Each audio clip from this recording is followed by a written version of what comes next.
지킬 박사와 하이드. 로버트 루이스 스티븐슨.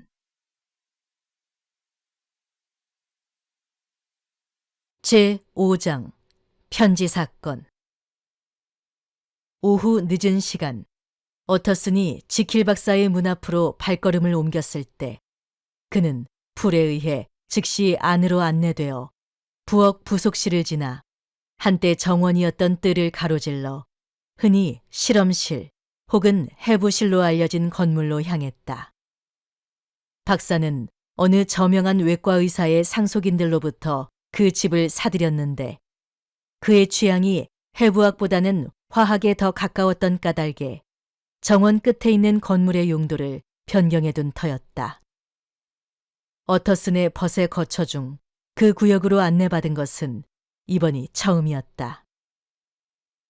그는 한때 열의에 찬 학생들로 붐볐으나 지금은 앙상하고 고요하게 방치되어 있는 해부실 극장, 화학기구들이 잔뜩 올려진 탁자들, 나무 상자들이 널려 있고 포장용 짚이 어질러진 바닥, 그리고 안개 낀 둥근 지붕창을 통해 희미하게 떨어지는 빛을 지나가면서 그 우중충하고 창문 없는 구조물을 호기심 어린 눈으로 관찰하며 혐오스러운 기이함을 느끼고 주위를 둘러보았다. 반대편 끝에는 붉은 베이지 천을 씌운 문으로 이어지는 계단이 있었고 마침내 이곳을 지나 어터슨은 박사의 사적인 방으로 안내되었다. 그곳은 사방에 유리 수납장이 짜여 있고 무엇보다도 전신 거울과 업무용 책상이 놓여 있으며 쇠창살이 쳐진 3개의 먼지 쌓인 창문을 통해 안뜰을 내다볼 수 있는 큰 방이었다. 벽난로에는 불이 타오르고 있었고 집안까지 안개가 짙게 깔리기 시작한 터라 벽난로 선반 위에는 램프가 불을 밝히고 있었는데 그 온기 가까이에 지킬 박사가 죽은 듯이 병색이 완연한 얼굴로 앉아 있었다. 그는 방문객을 맞이하러 일어서지 않은 채 차가운 손을 내밀며 달라진 목소리로 그를 환영했다. 어터슨이 말했다. 소식은 들었나? 박사는 몸서리를 쳤다. 광장에서 사람들이 시끄럽게 떠들어대더군. 내 식당에서도 들렸다네. 변호사가 말했다. 한마디만 하겠네. 가루는 내 의뢰인이었지만 자네 역시 마찬가지야. 그러니 내가 지금 무슨 일을 하고 있는지 알아야겠네. 자네 설마 그자를 숨겨줄 만큼 미치지는 않았겠지. 박사가 부르짖었다. 어터슨, 신께 맹세컨대 내 다시는 그를 보지 않을 것이네. 내 명예를 걸고 이 세상에서 그와의 인연은 끝났다고 자네에게 약속하네. 모든 것이 끝났어. 게다가 사실 그는 내 도움을 원하지도 않아. 자네는 내가 아는 만큼 그를 알지 못하네. 그는 안전해. 그는 아주 안전하다네. 내 말을 명심하게. 그에 대한 소식은 2번 다시 들려오지 않을 것이야. 변호사는 침울하게 귀를 기울였다.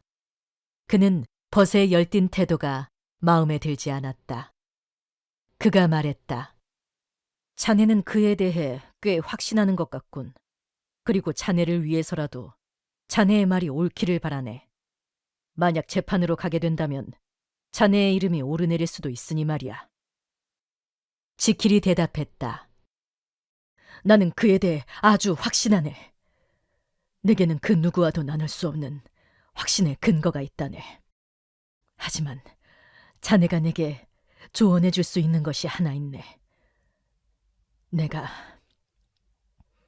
내가 편지 한 통을 받았는데 이것을 경찰에 보여줘야 할지 어쩔지 도무지 모르겠군.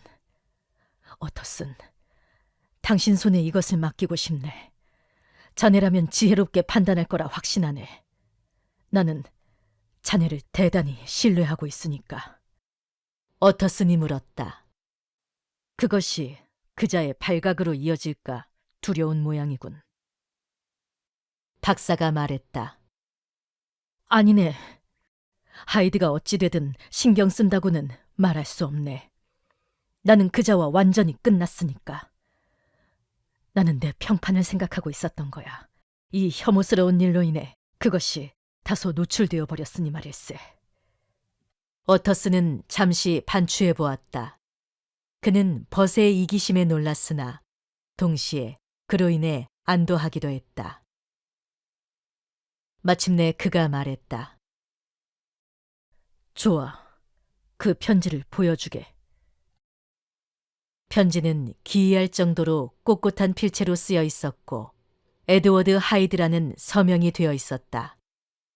그리고 요컨대 수많은 관대함에 대해 오랫동안 그토록 가치없게 보답해온 발신자의 은인인 지킬 박사는 그가 확실하게 의지할 수 있는 도피수단을 가지고 있으므로 자신의 안전에 대해 염려할 필요가 없다는 내용을 뜻하고 있었다. 변호사는 이 편지가 꽤 마음에 들었다. 그것은 그가 예상했던 것보다 두 사람의 친밀한 관계에 더 나은 색채를 부여해 주었고 그는 과거 자신의 일부 의심들에 대해 자책했다.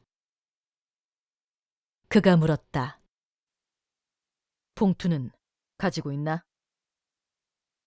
지킬이 대답했다. 태워버렸네. 내가 무슨 짓을 하는지 채 생각하기도 전에 말이야. 하지만 우편 소인은 없었네. 편지는 인편으로 전해졌으니까. 어터슨이 물었다. 내가 이것을 보관하며 하룻밤 심사숙고해볼까? 대답이 돌아왔다. 자네가 나를 위해 전적으로 판단해주길 바라네. 나는 내 자신에 대한 확신을 잃었네. 어터슨이 대답했다. 고려해보지. 그리고 이제 한마디만 더 하겠네. 실종에 관한 자네 유언장의 조항들을 구술한 자가 하이드였나? 박사는 현기증에 사로잡힌 듯 보였다. 그는 입을 굳게 다물고 고개를 끄덕였다. 어터슨이 말했다. 그럴 줄 알았네. 그자는 자네를 살해할 작정이었어. 자네는 아주 훌륭히 모면한 셈이야. 지킬이 엄숙하게 대답했다. 나는 훨씬 더 목적에 부합하는 것을 얻었다네. 나는 교훈을 얻었네. 오, 신이시여. 어떻슨 내가 얼마나 대단한 교훈을 얻었는지. 그리고 그는 잠시 두 손으로 얼굴을 감싸쥐었다. 나가는 길에 변호사는 잠시 멈춰서서 풀과 몇 마디 말을 나누었다. 그가 말했다. 그나저나 오늘 인편으로 전달된 편지가 하나 있었을 텐데 그 심부름꾼이 어떻게 생겼던가? 하지만 풀은 우편 외에는 아무것도 온 것이 없다고 확신했다. 그가 덧붙였다. 게다가 온 것이라곤 광고 전단지들 뿐이었습니다. 이 이야기는 어터슨의 두려움을 다시 일깨우며 그를 떠나보냈다. 명백히 편지는 실험실 문을 통해 왔거나 진실로는 사적인 방 안에서 쓰였을 가능성도 있었다. 만약 그러하다면 그것은 다르게 판단되어야 하고 더욱 주의 깊게 다루어져야만 했다. 그가 걸어갈 때 신문파리 소년들이 보도를 따라 목이 쉬어라 외치고 있었다. 호해요! 하원 의원의 충격적인 피살! 그것은 한 버시자 의뢰인의 부고였으며 그는 또 다른 벗의 훌륭한 이름이 이 스캔들의 소용돌이 속으로 빨려 들어가지 않을까 하는 일말의 불안감을 지울 수 없었다. 적어도 그것은 그가 내려야 할 매우 까다로운 결정이었고 습관처럼 자립적이던 그조차도 조언을 갈망하기 시작했다. 그것을 직접적으로 얻을 수는 없었으나 어쩌면 낚아올릴 수 있을지도 모른다고 그는 생각했다. 잠시 후 그는 자신의 벽난로 한쪽에 앉았고 반대쪽에는 그의 수석석인 게스트가 앉았으며 그 중간쯤 불길에서 절묘하게 계산된 거리를 둔 곳에는 그의 저택 토대에 오랫동안 햇빛을 보지 못하고 머물러 있던 특별히 오래된 와인 한 병이 놓여 있었다. 안개는 여전히 램프들이 석류석처럼 명멸하는 가라앉은 도시 위로 날개를 접은 채 잠들어 있었고 내려앉은 구름의 덮개와 질식할 듯한 공기 속에서도 이 마을의 삶의 행렬은 강력한 바람 같은 소리를 내며 여전히 거대한 동맥들을 통해 굽이쳐 흐르고 있었다. 그러나 방 안은 난로불로 유쾌했다. 병 속의 산도는 이미 오래전에 분해되었고 그 제왕의 염료는 스테인드 글라스의 색이 짙어지듯 세월과 함께 부드러워져 있었으며 언덕비탈 포도밭에 뜨거운 가을 오후의 광채가 풀려나 런던의 안개를 흩어버릴 준비가 되어 있었다. 무의식 중에 변호사의 마음이 녹아내렸다. 게스트만큼 그가 비밀을 적게 두는 사내도 없었으며 그 자신이 의도한 만큼 많은 비밀을 지키고 있는지도 항상 확신할 수 없었다. 게스트는 업무차 박사의 저택에 자주 갔었기에 풀을 알고 있었고 하이드가 그 집에 드나든다는 친밀함에 대해 듣지 못했을 리가 없었으며 나름의 결론을 이끌어낼 수도 있었다. 그렇다면 이 미스터리를 바로잡아줄 편지를 그가 보도록 하는 것도 좋지 않겠는가. 게다가 무엇보다 게스트는 필적에 대한 훌륭한 연구자이며 비평가였으므로 이러한 조치를 자연스럽고 친절한 것으로 여길 것이 분명하지 않은가.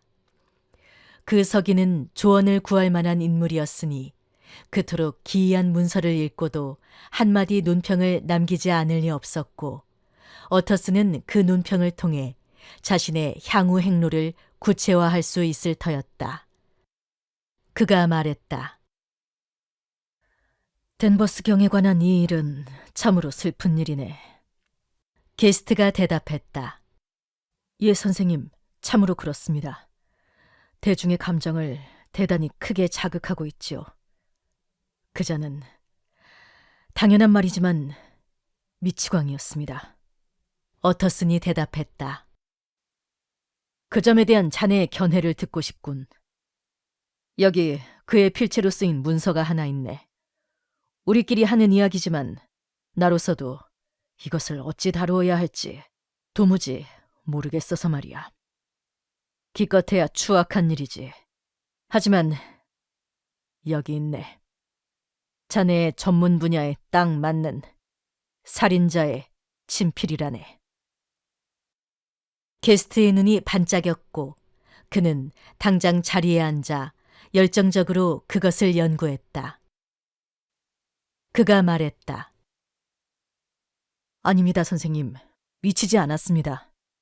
하지만 기이한 필체이긴 하군요. 어터슨이 덧붙였다. 그리고 모든 정황으로 보아 매우 기이한 필자이기도 하지. 서기가 물었다.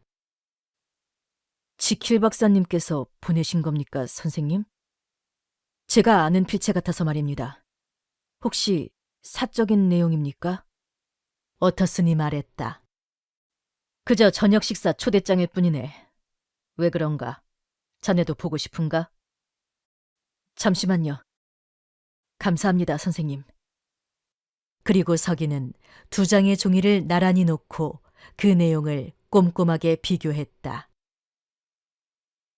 마침내 그가 두 장을 모두 돌려주며 말했다. 감사합니다, 선생님. 매우 흥미로운 친필입니다. 다소 특이한 유사성이 있어서 말입니다. 두 필체는 많은 점에서 동일합니다. 오직 기울기만이 다를 뿐입니다. 어터슨이 말했다. 꽤 기묘하군. 게스트가 대답했다. 선생님 말씀대로 꽤 기묘합니다. 어터슨이 말했다. 이 쪽지에 대해서는 입 밖에 내지 않는 게 좋겠네. 서기가 말했다. 예, 선생님, 알겠습니다. 그러나 그날 밤 혼자가 되자마자 어터슨은 그 쪽지를 금고에 넣어버렸고 그것은 그때부터 쭉 그곳에 놓여 있었다. 그는 생각했다. 뭐라고? 헨리 지킬이 살인자를 위해 위조를 하다니. 그리고 그의 핏줄기 속으로 피가 차갑게 얼어붙는 듯 했다.